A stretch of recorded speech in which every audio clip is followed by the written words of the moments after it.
Bonjour. On plonge aujourd'hui dans une question complexe. Comment des expériences difficiles, surtout dans l'enfance, peuvent-elles nous fragmenter, créer des parts de nous qui parfois semblent vivre leur propre vie, voire nous nuire? C'est une excellente question, oui, et ça nous mène directement aux travaux de Jorma Taka, le psychiatre finlandais. On va explorer avec lui justement ça. Comment les traumatismes peuvent abîmer la structure de la personnalité, provoquer une sorte de scission interne en fait. Le but, c'est de saisir un peu les mécanismes de cette fragmentation. D'accord. Et pour ça, on s'appuie sur des extraits de ces textes, c'est bien ça? Des textes qui parlent de la personnalité après un trauma et puis aussi des origines de ce qu'on appelle le trouble borderline ou état limite. Exactement. Notre démarche, là, c'est d'examiner deux concepts qui sont vraiment centraux chez Tashka, le moi victime, ou Rimina, il appelle ça, et le moi dominateur, Alistavamina. L'idée, c'est de voir comment ces notions nous éclairent sur certains comportements, parfois déroutants, et surtout sur des dynamiques familiales complexes, particulièrement celles liées au trouble borderline, justement. On cherche à comprendre le pourquoi de ces états, et puis le comment ils se manifestent. Alors, pour commencer, comment Tashka décrit cet impact initial du traumatisme? Qu'est-ce qui se casse, au juste, dans la construction de soi? L'idée fondamentale de Tashka, c'est que le traumatisme relationnel précoce, surtout s'il est répété, ça empêche une intégration, on va dire, harmonieuse de la personnalité. Il distingue ce qu'il nomme le moi développemental, le keitus mina. Le moi développemental. Oui, c'est la part de nous qui est tournée vers la croissance, qui est adaptée à l'âge, qui cherche à apprendre, à créer des liens, à construire sa vie, quoi. Mais cette partie, elle peut être affaiblie, entravée par le trauma. Et à côté de ce moi qui essaye de grandir, il y a quoi d'autre? Il y a ce que Tanaka appelle les états du moi non intégrés. Ce sont comme des capsules de vécu traumatique, des émotions, des sensations, des croyances qui n'ont pas pu être, disons, digérées, intégrées par le moi développemental. Ah oui. Et elles fonctionnent de manière autonome, un peu hors contrôle conscient. Elles peuvent surgir comme ça et submerger la personne. Un peu comme des fragments dissociés du reste? C'est là que sont les racines des difficultés futures alors. C'est précisément ça. Ces états non intégrés, c'est comme des atas, des zones de faille dans la structure psychique. Ils contiennent la douleur brute du trauma et ils peuvent être réactivés par des situations bien plus tard. Ce qui explique des réactions qui peuvent paraître disproportionnées ou incompréhensibles de l'extérieur, et même pour la personne elle-même d'ailleurs. Et Tenka, il va plus loin, il propose une sorte de typologie de ces états. C'est là qu'on retrouve le moi victime et le moi dominateur. Tout à fait. Il observe que ces états non intégrés, ils ont tendance à se cristalliser autour de deux pôles principaux. Deux pôles qui sont issus de l'expérience traumatique interpersonnelle. Le moi victime, lui Rimina, ça incarne l'expérience vécue d'avoir été blessé, impuissant, lésé. Mhm. Et le moi dominateur, l'Alistavamina, lui, il est plus complexe. Il représente en gros l'intériorisation de la figure de l'agresseur. C'est une sorte d'identification défensive avec celui qui a fait mal. Donc on porte en soi les deux à la fois, l'expérience de la victime et une part de l'agresseur. C'est un peu les deux faces de la même pièce, traumatique. C'est exactement l'idée. Tashka insiste bien là-dessus, ils naissent de la même matrice relationnelle toxique. D'ailleurs, il note que la plupart des gens ont ça en eux, à des degrés divers. Même sans traumatisme majeur, ça peut colorer nos réactions, nos relations. Ah oui. Oui, mais dans les cas de traumatisme sévère, là, ces états deviennent beaucoup plus rigides, plus puissants, envahissants. Et si je comprends bien, c'est le manque d'intégration de ces états, le fait qu'ils restent comme ça séparés du moi développemental et qu'ils prennent le contrôle un peu chacun leur tour. C'est ça qui caractériserait l'instabilité qu'on voit dans le trouble borderline. C'est un élément absolument central de sa compréhension du trouble borderline, oui. Quand le moi développemental est trop faible ou qu'il n'a pas pu construire un sentiment d'identité qui soit stable, continu, l'individu se retrouve submergé par ses états internes, qui sont contradictoires, douloureux. D'où cette grande instabilité qu'on observe, au niveau émotionnel, relationnel et même comportemental. Approfondissons un peu ce moi victime. Qu'est-ce qui le caractérise vraiment?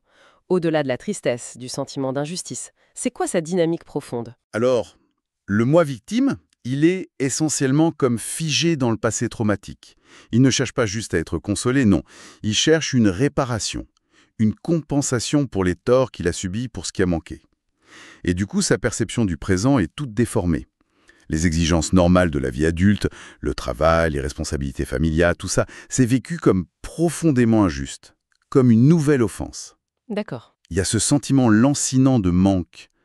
Taka utilise un terme finlandais très parlant, vaidjaneisus. Vaidjaneisus. C'est difficile à prononcer. Comment on pourrait traduire ça simplement? C'est juste un manque ou c'est plus? Actif. C'est bien plus qu'un monde passif. C'est une sorte d'état, d'incomplétude revendicatrice. Voilà. C'est le sentiment qu'il manque quelque chose d'essentiel, qui aurait dû être là, l'amour, la sécurité, la reconnaissance. Et c'est couplé à une attente, souvent inconsciente mais très exigeante, que le monde extérieur, le conjoint, les amis, la société, réparent enfin ce tort originel. Le problème, c'est que cette attente, elle est insatiable. D'où une tendance, j'imagine, à blâmer les autres pour ses difficultés et à fuir les responsabilités. Exactement. Et ce qui est particulièrement destructeur, c'est l'envie et même la colère que ce moi victime ressent envers ceux qui semblent avoir eu plus de chance, ceux qui montrent de la vitalité, une capacité à construire, à profiter de la vie. Inconsciemment, ces personnes ravivent la blessure, ou alors elles sont perçues comme des exploiteurs qui réussissent sur le dos des victimes. Et ça se traduit comment, concrètement, dans les relations? Eh bien, le moi victime peut devenir un expert dans l'art de susciter la pitié et la culpabilité pour obtenir ce qu'il veut, mais sans jamais offrir de réciprocité ou de gratitude sincère parce que le manque ressenti, c'est un puissant fond. Telka utilise une image très forte, celle du coucou dans le nid d'un autre oiseau. Plus on nourrit ce moi victime, en cédant à ses plaintes, en le déresponsabilisant, plus il prend de force, de place, au détriment du moi développemental. Lui, il voudrait avancer, mais il se fait évincer. C'est paradoxal, si on essaye d'aider cette part qui souffre, on pourrait en fait la renforcer négativement. Ce qu'il faut soutenir, encourager, c'est le moi développemental. Cette partie qui aspire à grandir, qui essaie de se relever et qui, elle, est capable de gratitude. Le moi victime, lui, il sabote activement les efforts du moi développemental. Ah oui, comment? Il peut déclencher une dépression soudaine, une rechute dans l'alcool, un échec inexplicable juste au moment où la personne commençait à réussir ses études ou à stabiliser un emploi. C'est de l'auto-sabotage en fait. Et ces sabotages, ça peut aussi être dirigé vers l'extérieur, pas seulement contre soi. Oui, tout à fait. L'avidité, l'envie destructrice du moi victime, ça peut se manifester par des comportements comme le vol, le harcèlement moral, la dégradation de biens. Taka va même jusqu'à analyser les émeutes de Londres de 2011 comme une possible manifestation collective de cette dynamique. Une sorte d'orgie de pillage, dit-il, où l'avidité destructrice prend le dessus sur le contrôle social et individuel. C'est une lecture forte. Il raconte le cas d'un travailleur social, quelqu'un de responsable par ailleurs, qui a participé au pillage et qui s'est rendu ensuite complètement désemparé, ne comprenant pas comment cette part de lui avait pu prendre le contrôle comme ça. C'est une illustration assez frappante, oui. Venons-en à l'autre état alors, le moi dominateur. Comment il se forme, lui? Et comment il se manifeste? C'est juste l'inverse du moi victime? Il est lié, bien sûr, mais c'est différent. Le moi dominateur, lui, il naît de l'identification à l'agresseur. C'est un mécanisme de défense. Pour échapper au sentiment intolérable d'impuissance de la victime, l'individu adopte inconsciemment les attributs ou les comportements de celui qui l'a fait souffrir. D'accord. Et ça se traduit par un sentiment de supériorité, mais une supériorité méprisante, destructrice envers les autres. Donc, au lieu de se sentir inférieur et victime, on se sent supérieur et on fait subir en quelque sorte. C'est un peu ça, oui. C'est un mécanisme de défense puissant. La personne projette ses propres sentiments d'infériorité, de vulnérabilité, de mal, tout ce qui est associé à « moi, victime », en elle, sur une autre personne ou sur un groupe. Et cette cible devient alors l'objet de son mépris, de son agressivité. C'est une façon d'évacuer sa propre douleur en la faisant porter à un autre. L'exemple classique, c'est la personne harcelée qui devient harceleur plus tard, affichant une espèce d'assurance arrogante pour masquer sa propre fragilité passée. Et Taka mentionne que ce mécanisme joue aussi dans des phénomènes comme le racisme. Absolument. Pour lui, c'est un mécanisme courant derrière le racisme. En déshumanisant un groupe autre, en le chargeant de tous les défauts, paresse, malhonnêteté, infériorité, l'individu ou le groupe qui adopte cette posture projette sur cet autre les aspects inacceptables de lui-même. Souvent des aspects liés à des expériences passées de vulnérabilité ou d'humiliation. Le moi dominateur permet de se sentir fort, pur, en comparaison. Je vois. Et on voit bien comment ça peut se manifester dans des relations interpersonnelles aussi, par le contrôle, la critique incessante, la dévalorisation de l'autre, pour se sentir mieux soi-même. Faisons le lien maintenant avec le trouble de la personnalité borderline. D'après l'expérience clinique de Taka, quels sont les contextes d'enfance qui favorisent particulièrement l'émergence de cette structure? Qu'est-ce qu'il a observé? Alors TK met vraiment en avant des environnements d'enfance marqués par une profonde insécurité émotionnelle. Et souvent, il y a eu de la violence, qu'elle soit physique ou psychologique. Les parents eux-mêmes, d'ailleurs, présentaient fréquemment des troubles psychiques borderline, dépendance, troubles de l'humeur sévère, ce qui rendait leurs réactions imprévisibles et créait un manque terrible de modèles parentaux stables, sécurisants. Oui, Et il fait une observation clinique qui est quand même assez forte, qu'il dit qu'environ la moitié de ses patientes borderline, femmes, avaient été victimes d'inceste. c'est énorme. Mais l'absence de violence ouverte, ça ne veut pas dire que l'environnement était sain, si je comprends bien. Il peut y avoir d'autres formes de dysfonctionnement. Tout à fait. Taedka décrit aussi des familles qui sont en apparence normales, fonctionnelles sur le plan matériel, mais où règne une incapacité à reconnaître, à nommer et surtout à gérer les émotions. En particulier l'agressivité ou la tristesse. Dans ces familles, l'enfant n'est pas valorisé pour ce qu'il est. Il est valorisé pour ce qu'il fait. Les réussites scolaires, sportives. La performance. Exactement.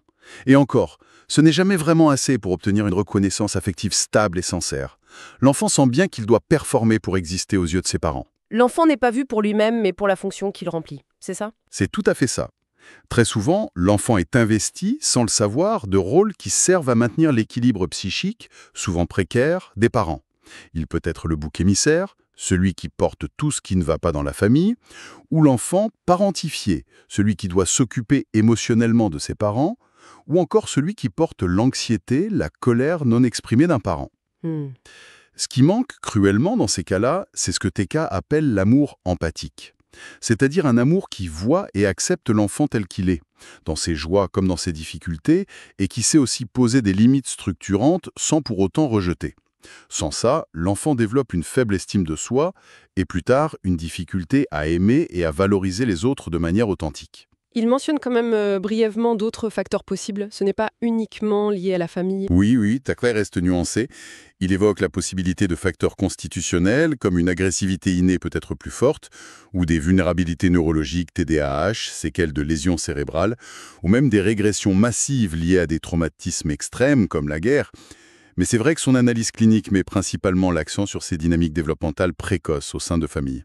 Alors parlons des conséquences sur la parentalité. Qu'est-ce qui se passe quand un parent est lui-même dominé par son moi victime ou son moi dominateur? Comment est-ce que le cycle se perpétue? Ah, ça c'est un point absolument crucial pour comprendre la transmission entre les générations.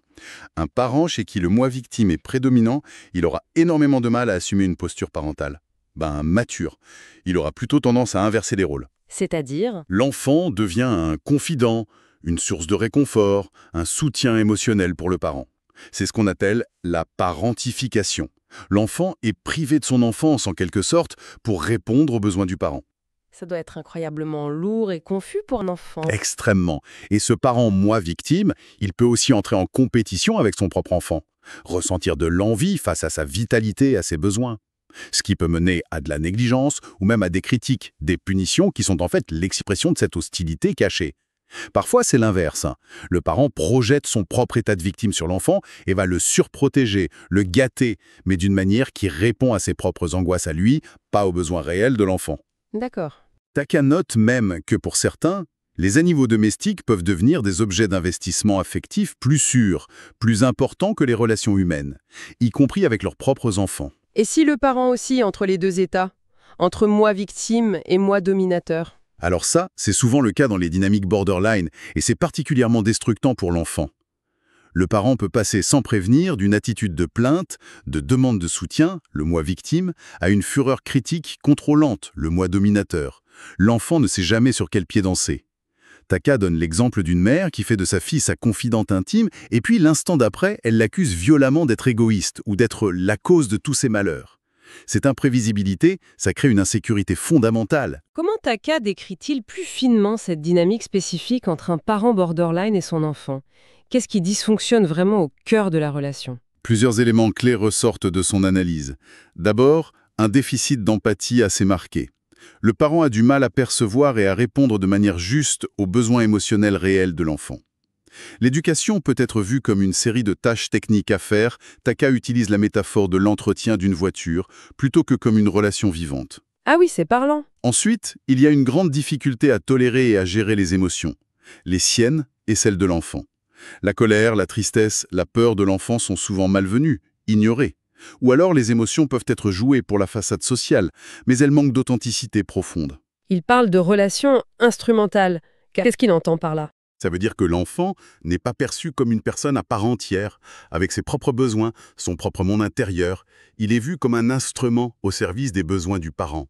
Le message implicite, c'est un peu tu existes pour moi, pour combler mes manques, pour réaliser mes ambitions déçues, pour réguler mes angoisses. Et ça se traduit comment au quotidien? Ça peut être par une intrusion constante dans l'espace physique et psychique de l'enfant, lire son journal intime, décider de ses goûts, critiquer ses amis.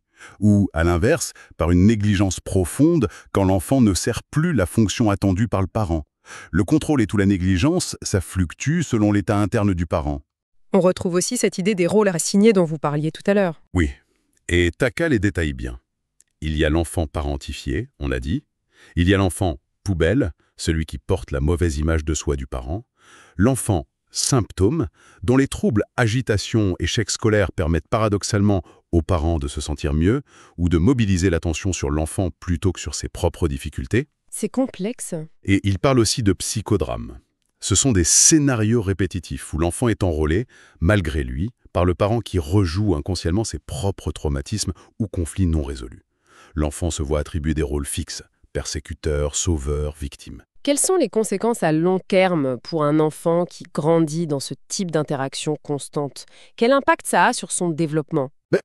Pour survivre psychiquement et pour maintenir un lien, même s'il est toxique, l'enfant développe ce que Winnicott appelait un faux self. Taka, lui, parle d'un moi robot. C'est une façade adaptative, une personnalité pour les autres. L'enfant apprend à anticiper les attentes parentales et à y répondre, souvent au prix d'étouffer ses propres sentiments, ses besoins, ses désirs authentiques. Le vrai soi est mis de côté. Ils sont chargés de honte, de culpabilité, de colère rentrée. L'individuation, ce processus normal de séparation et d'affirmation de soi, est gravement entravé. Tarka introduit aussi un autre concept intéressant, celui de moi chaos. Le chaos mina. Ce n'est pas le moi développemental, c'est une autre partie non intégrée, qui est issue de cette interaction pathologique avec les parts malades des parents. C'est un espèce d'amalgame de ces rôles dysfonctionnels, des besoins frustrés, des identifications contradictoires. Et comment est vécue cette partie moi? De l'intérieur, elle est vécue comme chaotique, mais aussi toute puissante dans sa capacité destructrice envers soi ou les autres. Et elle a tendance à répéter sans fin les scénarios du passé, ce qui empêche tout réel changement. On imagine bien la difficulté pour les professionnels extérieurs, les services sociaux par exemple, d'évaluer correctement ces situations. Ah oui, absolument. Teka le souligne bien. La capacité de ses parents à présenter une façade adaptée, parfois même charmante, lors de rencontres brèves avec les enseignants, les médecins, les travailleurs sociaux, ça rend l'évaluation de leur capacité parentale réelle très très complexe. Leur propre moi robot peut être très efficace pour donner le change et masquer les dynamiques destructrices qui se jouent en privé. C'est une analyse profonde et, il faut le dire, assez sombre de la manière dont le traumatisme peut se transmettre de génération en génération. Si on devait résumer les points vraiment essentiels, En substance, Tashka nous montre comment le traumatisme relationnel précoce peut fracturer le moi, créant des états internes qui ne s'intègrent pas. Les principaux, ce sont le moi victime, celui qui est revendicateur, en manque chronique, et le moi dominateur, celui qui s'est identifié à l'agresseur et projette sa douleur sur les autres. Ces états, qui sont souvent au cœur du trouble borderline, naissent de dynamiques familiales dysfonctionnelles. Et ils ont un impact majeur sur la façon dont la personne, une fois devenue parent, va interagir avec ses propres enfants. Et c'est comme ça que le cycle se perpétue, via la parentification, la projection de rôle et ces fameux psychodrames. et au-delà des situations cliniques graves, pourquoi est-ce que cette compréhension des mécanismes que décrit Tashka, elle est pertinente pour un public plus large? Qu'est-ce que ça peut nous apporter? Sévères, ils éclairent des dynamiques humaines assez universelles en fait. Comprendre le moi victime et le moi dominateur, ça peut nous aider à décoder certaines de nos propres réactions ou celles des autres dans des situations de conflit, de frustration ou dans des relations difficiles. Ça donne des clés de lecture psychologique sans jugement moral pour comprendre des comportements qui semblent irrationnels mais qui sont souvent l'expression d'une souffrance qui n'est pas dite et de mécanismes de défense très anciens. Ça peut même nous aider à mieux comprendre certaines dynamiques sociales, je pense. Très intéressant. Et pour finir, peut-être une question qui reste en suspens, une piste de réflexion pour chacun.